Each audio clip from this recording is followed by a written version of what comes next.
Imagina a un paciente en terapia intensiva. Tiene fallas multiorgánicas. Sus riñones no funcionan. Su hígado colapsó hace años y su corazón late con dificultad. Está vivo, pero depende de una sola máquina de oxígeno para respirar. Esa máquina es el único hilo que lo mantiene en este mundo. Ahora imagina que alguien, desde una oficina a 5.000 kilómetros de distancia, presiona un botón y apaga la máquina. El paciente muere. La pregunta forense es, ¿qué lo mató? ¿La enfermedad crónica que lo llevó a la cama durante años? ¿O el dedo que apagó el interruptor? Esta es la metáfora perfecta para entender lo que ocurrió en Venezuela entre 2017 y 2019. Durante años, escuchaste dos historias opuestas. Un lado dice que el país colapsó solo por incompetencia y corrupción. El otro lado dice que todo es culpa de un bloqueo criminal de Estados Unidos. Hoy vamos a demostrarte que ambas narrativas están incompletas. Vamos a analizar la pieza final del rompecabezas, las sanciones internacionales, no como propaganda política, sino como lo que realmente fueron, una bala final disparada contra una economía que ya estaba herida de muerte. Esta es la historia de cómo se libra una guerra moderna, sin tanques, sin misiles, solo con códigos bancarios bloqueados y barcos que nadie se atreve a tocar. Para entender por qué las sanciones fueron tan devastadoras, primero tienes que entender qué estaba pasando justo antes de que llegaran. Imagina a Venezuela en 2016, antes de las grandes sanciones financieras. El país ya estaba en caída libre. La producción nacional estaba destruida. Las fábricas expropiadas no producían. El campo estaba abandonado. Y la única fuente de dinero real era el petróleo. Venezuela funcionaba bajo una lógica simple y peligrosa. Vender petróleo en dólares a Estados Unidos y Europa, y usar esos dólares para comprar absolutamente todo lo que se consumía en el país, desde la insulina para los diabéticos hasta la gasolina para los camiones, desde el maíz para las arepas hasta las turbinas para las represas eléctricas. El Estado venezolano se había convertido en un importador universal. Si el Estado no tenía dólares, nadie comía. Pero había un problema grave. El precio del petróleo había caído. La producción de PDVSA estaba bajando por falta de inversión y corrupción. El gobierno de Nicolás Maduro estaba gastando mucho más de lo que ingresaba. ¿Cómo sobrevivían? Endeudándose. Pedían prestado en Wall Street. Emitían bonos. Empeñaban el futuro. Vendían oro. Hacían malabares financieros para mantener el flujo de caja. Era un sistema frágil, corrupto y disfuncional. Pero respiraba. El corazón de la economía seguía latiendo gracias a una sola arteria, el sistema financiero internacional. Mientras Venezuela pudiera vender petróleo y mover ese dinero a través de bancos en Nueva York o Londres para pagar importaciones, el paciente seguía vivo. Y entonces Washington decidió atacar exactamente ahí. No enviaron marines. No bombardearon Caracas. Hicieron algo mucho más sofisticado y letal. Desconectaron al país del sistema nervioso de la economía global. El primer disparo real no fue contra el petróleo, fue contra la deuda. Agosto de 2017. La administración Trump emite la orden ejecutiva, en lenguaje simple. Esta orden prohibía a cualquier persona o banco en Estados Unidos comprar nueva deuda del gobierno venezolano o de PDVSA. Parece un tecnicismo aburrido de Wall Street, ¿verdad? Pero sus efectos fueron inmediatos y brutales en la calle. Hasta ese momento, si el gobierno venezolano no tenía dinero para pagar un barco de comida que estaba en el puerto, podía pedir un crédito rápido o emitir un bono. Págame hoy, te pago con intereses mañana. La orden de 2017 mató esa posibilidad. Nadie quería prestarle a Venezuela porque era ilegal en Estados Unidos. y ningún banco europeo o asiático quería arriesgarse a ser sancionado por Washington. De repente, el gobierno venezolano perdió su tarjeta de crédito. Tenía que pagar todo en efectivo, cash, por adelantado. Pero el país estaba en crisis y no tenía efectivo. El resultado fue una toxicidad financiera. Los bancos internacionales empezaron a cerrar las cuentas de Venezuela. No porque hubiera una orden explícita de cerrar esa cuenta, sino por miedo. Se llama overcompliance o sobrecumplimiento. Si eras un banco en Portugal o Suiza y veías una transferencia que venía de Venezuela, pensabas, ¿vale la pena ganar una comisión de $100 por esta transferencia y arriesgarme a una multa de 100 millones de la Reserva Federal? La respuesta era no. Así que rechazaban el dinero. Esto significó que incluso cuando Venezuela tenía dinero para comprar medicinas o repuestos, a menudo no podía moverlo. El dinero quedaba atrapado en el limbo digital. Las importaciones, que ya venían cayendo por la crisis interna, se desplomaron aún más. La escasez, que ya era grave por la destrucción de la industria nacional, se volvió crónica. Pero el petróleo seguía fluyendo. Estados Unidos seguía comprando crudo venezolano. El gobierno todavía tenía esa última fuente de ingresos, hasta que llegó 2019. El escenario político había cambiado. Juan Guaidó se había juramentado como presidente interino. Estados Unidos y 50 países lo reconocieron. Maduro se atrincheró. Washington decidió jugar su carta más fuerte, la opción nuclear económica. Enero de 2019. Sanciones directas contra PDVSA. Básicamente, Estados Unidos dijo, ya no compramos más petróleo venezolano. Y si alguien más en el mundo lo compra usando dólares o sistema financiero americano, también será sancionado. Esto fue devastador, por una razón logística que poca gente conoce. Las refinerías de Venezuela están diseñadas para procesar petróleo pesado, pero necesitan mezclarlo con diluyentes, nafta, para poder moverlo por los oleoductos.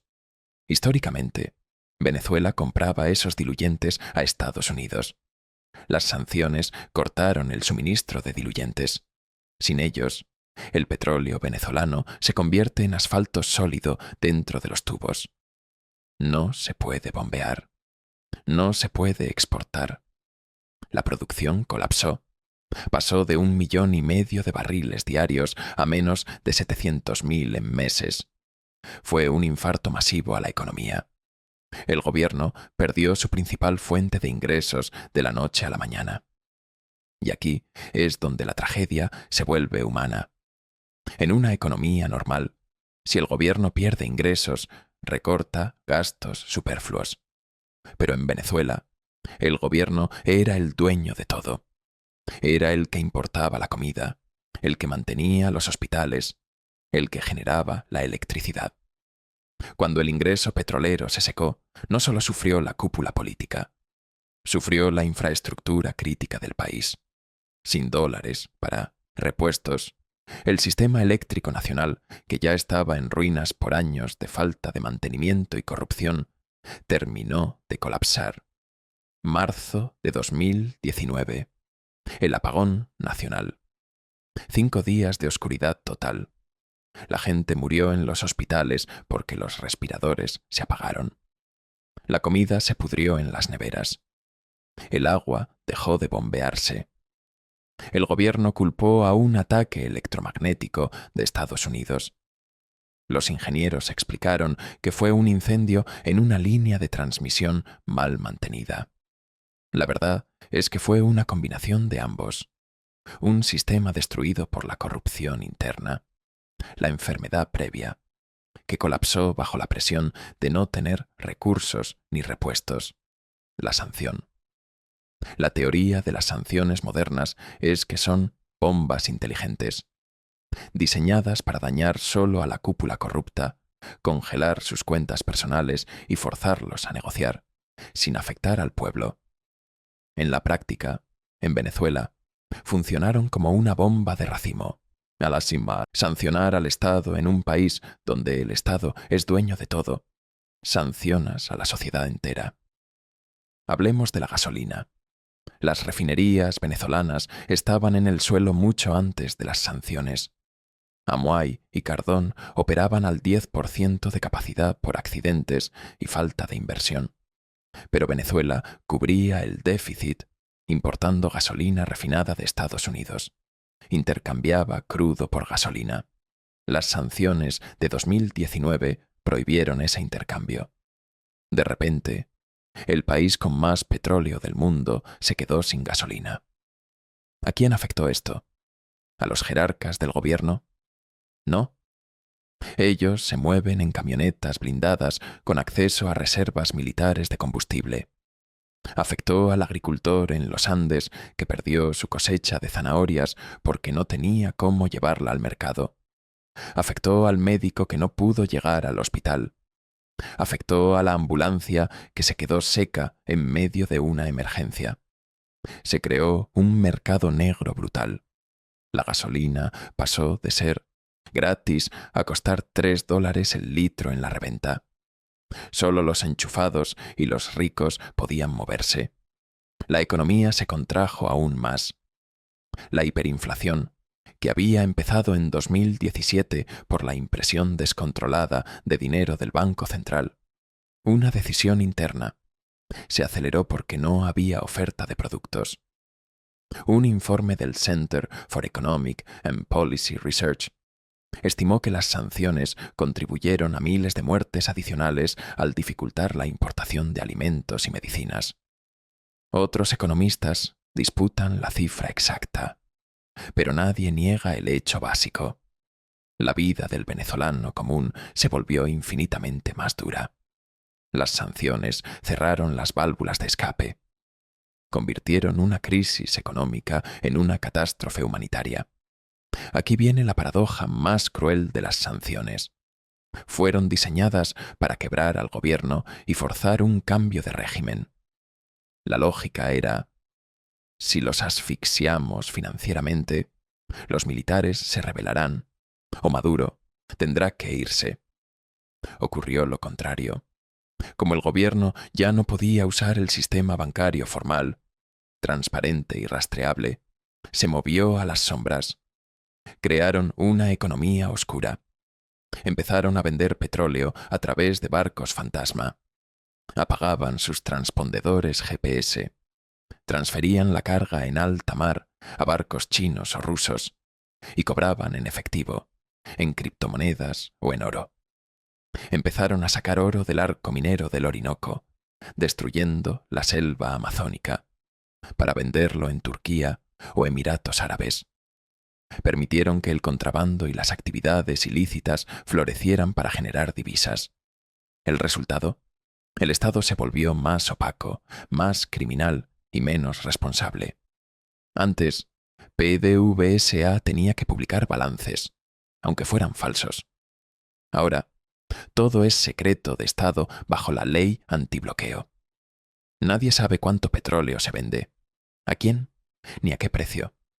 Las sanciones, irónicamente, le dieron al gobierno la excusa perfecta para ocultar su corrupción.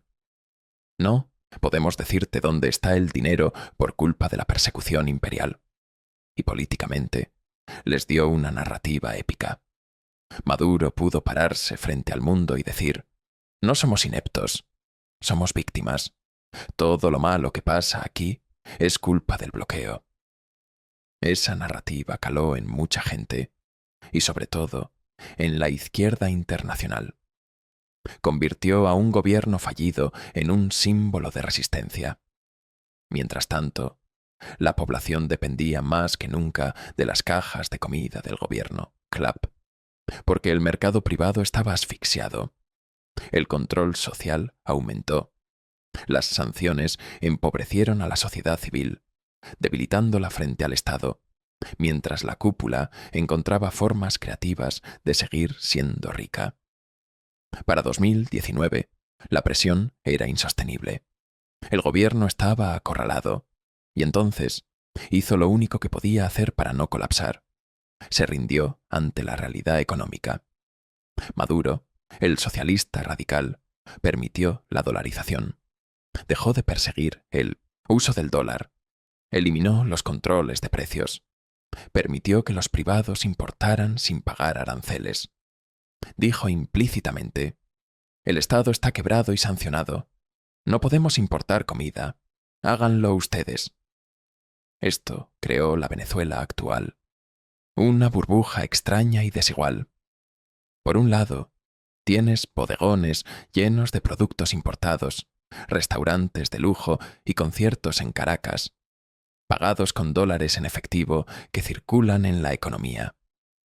Es una válvula de escape que las sanciones no pudieron cerrar del todo, porque opera en cash y a través de intermediarios privados. Por otro lado, tienes un sector público destruido, maestros ganando $5 al mes, hospitales sin gasas, un interior del país que vive en el siglo XIX, sin luz y sin agua. Las licencias recientes de la OFAC, como la licencia a Chevron, son un reconocimiento tácito de Washington de que la política de máxima presión no logró el cambio de régimen y que necesitan petróleo venezolano en el mercado global. Pero el daño estructural ya está hecho. Venezuela perdió el acceso al crédito internacional, perdió su reputación comercial, perdió sus mercados tradicionales y, lo más grave, perdió su capital humano. 7 millones de personas se fueron, no solo por el hambre inicial, sino por la falta de futuro, porque las sanciones, sumadas a la destrucción interna, crearon un techo de cristal sobre la economía.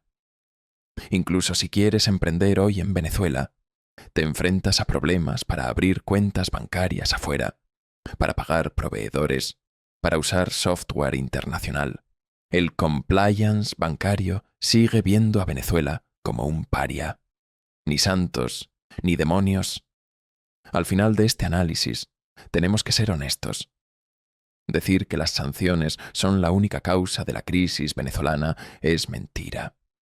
Los datos muestran que el colapso empezó en 2014, 3 años antes de las primeras sanciones financieras.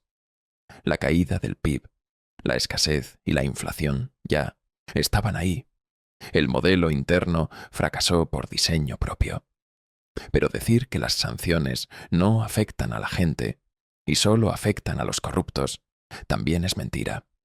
Las sanciones petroleras y financieras de 2019 fueron un golpe devastador que destruyó la poca capacidad de recuperación que le quedaba al país.